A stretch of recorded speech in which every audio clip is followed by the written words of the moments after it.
नमस्कार, मेरा नाम आरती है और मैं आज नारी शक्ति अधिनियम के तहत अपने विचार साझा करने वाली हूँ। नारी शक्ति समाज का वह आधार है जिसके बिना विकास की कल्पना करना भी असंभव है।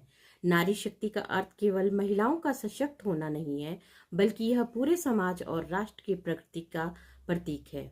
आज की महिला अब केवल घर की चार दीवारी तक ही सीमित नहीं है।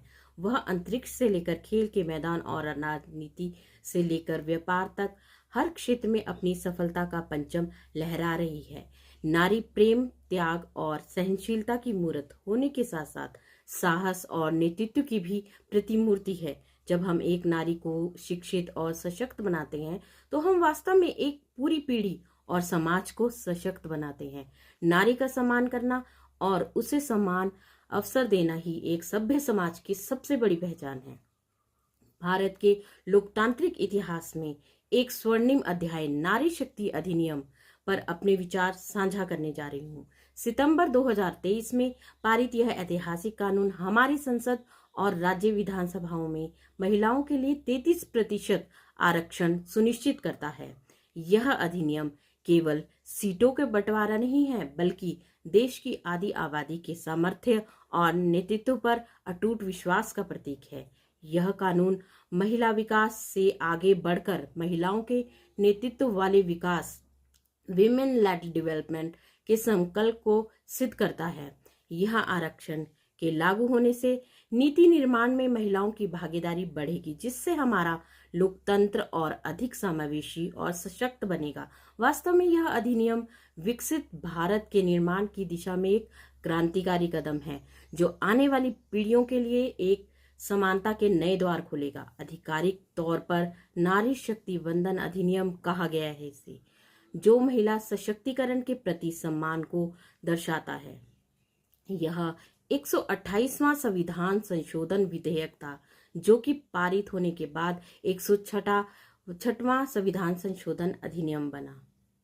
यह आरक्षण लोकसभा, सभी राज्यों की विधानसभाओं और राष्ट्रीय राजधानी क्षेत्र दिल्ली की विधानसभा पर लागू होगा। यह कानून महिलाओं को वोटर से मेकर बनाने की दिशा में है। जैसे पंचायतों में महिलाओं आरक्षण ने बदलाव लाया है, वैसे ही अब राष्ट्रीय स्तर पर महिला नेतृत्व को मजबूती मिलेगी। नारी का सम्मान, देश का गौरव और अभिमान। नारी शक्ति वंदन अधिनियम के माध्यम से महिलाओं को राजनीति में उचित भागीदारी देने के लिए प्रधानमंत्री नरेंद्र मोदी जी का आभार। नारी शक्ति वंदन अधिनियम महिला आरक्षण विधेयक को पारित कर प्रधानमंत्री नरेंद्र मोदी जी ने भारत की लोकतांत्रिक यात्रा में एक ऐतिहासिक अध्याय लिखा। इस साहसिक कदम के लिए हम माननीय प्रधानमंत्री जी का हृदय से धन्यवाद करते हैं।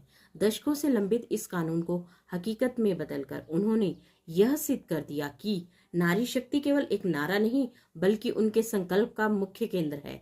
संसद और विधानसभाओं में 33% आरक्षण मिलने से अब राष्ट्र निर्माण के नीतिगत निर्णयों में महिलाओं की आवाज और अधिक बुलंद होगी। यह अधिनियम न केवल महिलाओं के राजनीतिक सशक्तिकरण का मार्ग प्रशस्त करेगा, बल्कि आने वाली पीढ़ियों के लिए प्रेरणा का एक नया स्रोत बनेगा।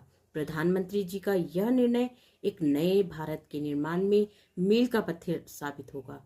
मोदी जी ने निभाया वादा, नारी शक्ति का मान सबसे ज्यादा बढ़ाया। जय हिंद, जय भारत, जय नारी शक्ति।